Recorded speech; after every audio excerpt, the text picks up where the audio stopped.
अमरावती महानगरपालिकेत शहीद दिनानिमित्त अभिवादन. अमर शहीद हेमू कलानी जयंती साजरा.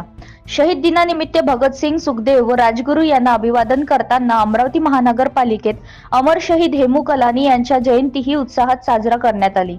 या कार्यक्रमाचे आयोजन सोमवारी दिनांक 23 मार्च 2026 रोजी सकाळी 11 वाजता महानगरपालिकेच्या विश्वरत्न डॉक्टर बाबासाहेब आंबेडकर सभागृहात करण्यात आली.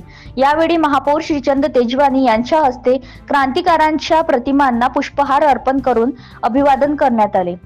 कार्यक्रमात सभागृह नेते चेतन गावंडे, विरोधी पक्षनेते विलास इंगोले, नगरसेवक मनीष बजाज, नगरसेविका सौ गौरी मेघवानी, अतिरिक्त आयुक्त महेश देशमुख, उपायुक्त नरेंद्र वानखडे, उपायुक्त योगेश पिठे, मुख्य लेखापरीक्षक श्याम सुंदर देव, मुख्य लेखाधिकारी दत्तात्रय फिसके, सहाय्यक आयुक्त भूषण पुसतकर, कार्यालय अधीक्षक गुलशन मिरानी, प्रमोद मोहोड, भूषण खडेकार, शिवा फुटाणे तसेच अन्य अधिकारी व कर्मचारी उपस्थित होते. यावेळी सजरवर गलपट हे भगतसिंग यांच्या विषयभूषेत उपस्थित होते.